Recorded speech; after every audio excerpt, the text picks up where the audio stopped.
and then we'll get started. So, Sure. 3, 2, 1.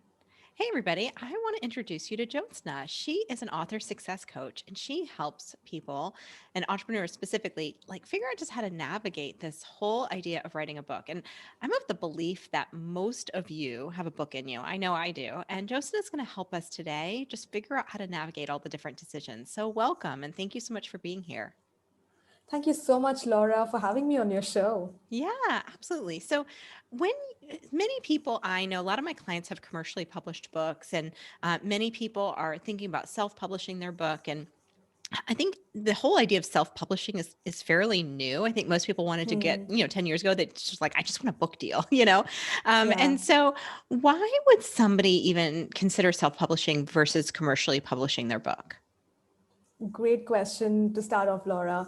So I would not say if one thing is better than the other. It completely depends on person to person. So the bigger options are self-publishing and traditional publishing. So traditional publishing was the only option available a few years ago, but about 10 years ago when Amazon launched Kindle Direct Publishing, that's when it opened the doors for authors to self-publish their work. So typically, right now, if I have to give advice to people, what I ask them is, what is the size of your audience? How big is your following already? Are you already a celebrity in your niche? Because if the answer is yes, and they already have like lots of followers and people who are already a part of their tribe, and they can market their book themselves successfully, then you can actually try going to a traditional publishing house, because if you are already a famous person in your industry, then it's the chances of getting a yes from a publishing house is higher. But the usual acceptance rate is just 1% for from all the manuscripts that a publishing house receives, which means 99% of the manuscripts are rejected. And even if it gets accepted, it takes about a couple of years to actually have the book published. So if somebody is an entrepreneur and they know that their book is going to help them portray their expertise to the world and get clients from that, then I don't think an entrepreneur would want to wait for 2, 3 years and go through that whole process of finding a literary agent, get 100 rejections and all of that. So I think for those kind of people, self-publishing is great. But here's the caveat. Self-publishing doesn't mean you should do everything yourself. You can still hire professionals and get it done in such a way that the book still looks like a New York Times bestseller. That's so cool. Okay. So could you self-publish and then republish commercially if it does really well? Does that ever happen? Absolutely, a lot of authors do that. So they just go Oh. ahead and self publish their first book. And 6 months later, they see that with their own effort, they have actually sold a lot of books. And now they have a track record to go and show it to the bigger publishers and say that, hey, I've done this myself. So can you publish my second edition, or can you publish my second book?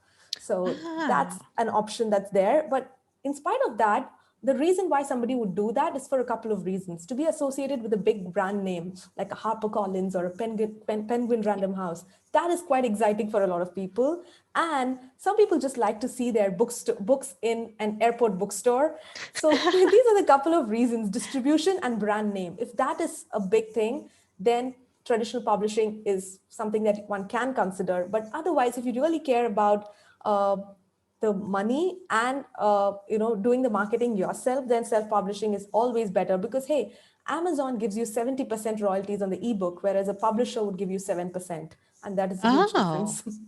I didn't know that. Wow, that's so interesting. Okay, this is very helpful. So you really help people who are looking to publish their book increase their revenue streams as a result of the book. So what are the different revenue streams? And I think you have 7 that you typically recommend that Yeah, people look at when they actually go ahead and publish their book.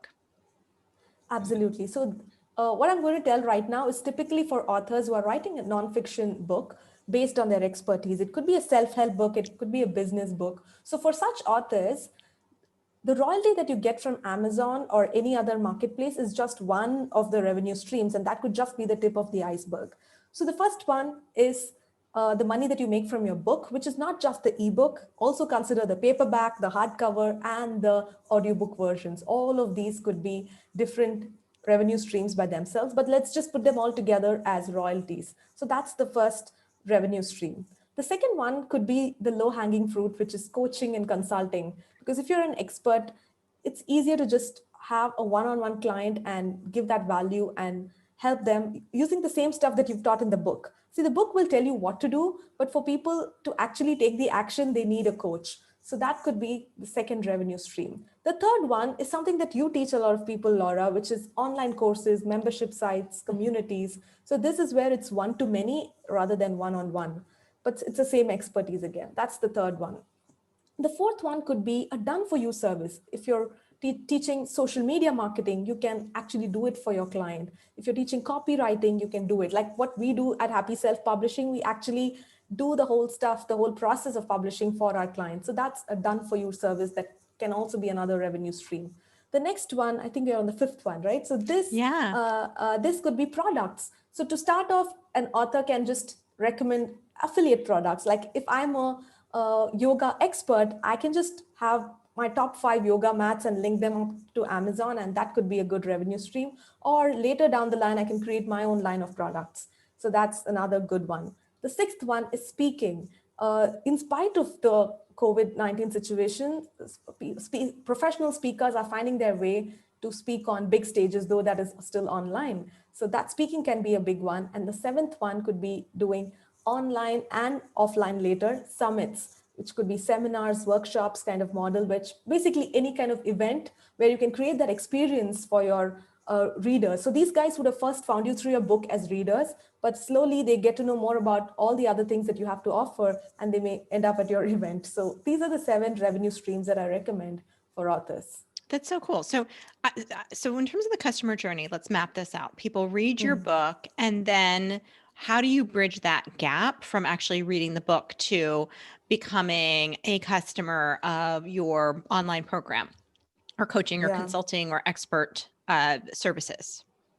This is a very, very important thing that a lot of authors fail to do, because they think that, hey, I've put together a great book, so people will just read it and they will Done. Yeah. figure out their way and become my client. But usually what happens is, people, though your book may be fantastic, people are busy.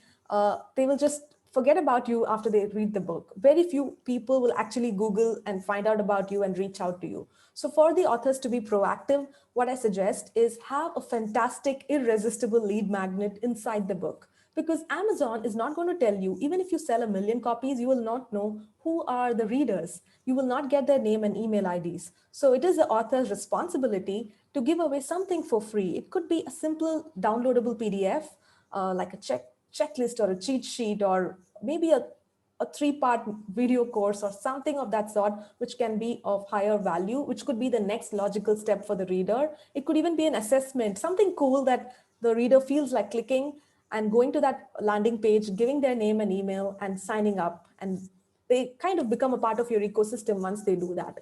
So the first step is the book. The second step is this lead magnet inside the book. The third step could be all the free value that the author wants to give in terms of a podcast or videos or blogs. So that way they are in constant communication with the reader. And then they can offer the paid value, which could be a short $97 product or a course or something, which just makes the reader open their wallet and vote with that. And finally, for those who are qualified in this funnel, a few of them will elevate to the next level and become your high paying clients for your coaching or consulting. So good. Okay, that's so helpful. I love your ideas here. And so for people who have a book inside of them, they know that they really want to publish. They don't know how, they don't know where to get started. What advice would you give them when they're looking to make that leap into authorship? Yeah, so a lot of people want to write books, Laura. If you just speak to anybody in a room, most of them would say that, hey, it's on my bucket list. Yeah. But very few people actually become authors because they don't follow the fundamental steps. I think the main thing one has to be clear about is the purpose of writing the book. So if an author has a strong enough why, they'll somehow figure out a way to make it happen. So having the clarity of what should be the reason why I'm writing the book is super important. And then comes the next step of deciding who your reader is. And typically for an entrepreneur, your ideal target reader is exactly the same as your target client for your business. It's the same person. So the book has to be for them. And then you list out what are their problems, what are their pain points, and what are their goals and aspirations. And how can I use my book to solve that problem?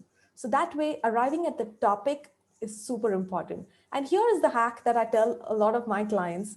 Once you arrive at your topic and you're now charged up and you want to write your book, just make it public. Just hold yourself accountable by just announcing on social media that you're writing a book, by just launching the book's cover even before you start writing your book. Wow, that's gutsy. Yes, it takes guts, but then it's a nice way to have a positive pressure on you to finish the book. Otherwise, in your day-to-day rush and other priorities of running your business, mostly the book project, let's be honest, it's not a priority for a lot of people. Their business can still run even without the book. However, if somebody spends the next 3 to 6 months of their life in focusing on the book project, it can just elevate the business to the next level. And a lot of people don't realize that because it's not an urgent thing, right? It's important, but not urgent. But if they bring in the urgency also by just announcing and doing all of that, then it makes it, a reality. I love this. So many of my clients have books. I'm such a believer in books. They are published by commercially held houses like Harvard Business Review and Zondervan. But I'm such a believer in that you have to start somewhere. And I just absolutely love this idea that everybody has a book in them, and then it's just important to really get started with it. In terms of your own influence, what Mhm. are three books that have very much shaped your own entrepreneurial journey or your own belief system that you would love to share with the listeners? Oh, sure. I think when I was in the 10th grade or something, I read Rich Dad Poor Dad Yeah. by Robert Kiyosaki. That is when I understood so many money concepts because being in a family where there are no entrepreneurs, I thought Mm. getting a job is the only way to make money. And I had zero idea about savings or investments. So that book was a major influence. I decided that at some point of time, I should just move to the quadrant of becoming an entrepreneur and an investor. So that book, I think, was the first one. The second one that I can remember is The Secret. The Secret is where I realized that I cannot just have these goals, but I need to work. I need to visualize them. I need to do these affirmations. So this whole concept of law of attraction came into my life after I read The Secret. So that's the second book. The third one would probably be The One Thing. Yeah. Uh, that's another book where I realized, see, at one point of time, Laura, when I was just getting into entrepreneurship, I was running four different businesses all at the same time, and none of them were doing well. So, so this book actually, now when I look back, I realize what mistake I made. So this book continues to give me clarity on focusing on just one thing and doing it well. That's awesome. All right. Well, thank you so much for sharing that. I love hearing your perspective on the books that have influenced you and your wisdom when it comes to actually publishing your own book. So, if people are interested in learning more, where can they find you? Well, the best place would be to just hop over to happyselfpublishing.com.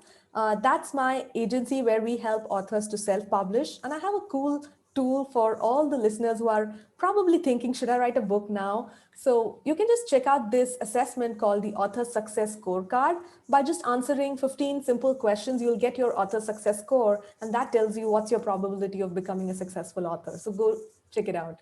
Cool. So, you're taking your own advice. Good lead magnet. Love it. All right. Well, thank you so much for being here. And I know our audience really appreciated learning all about self publishing. Thank you so much again. Thank you so much, Laura. It's been a pleasure to talk to you and your audience.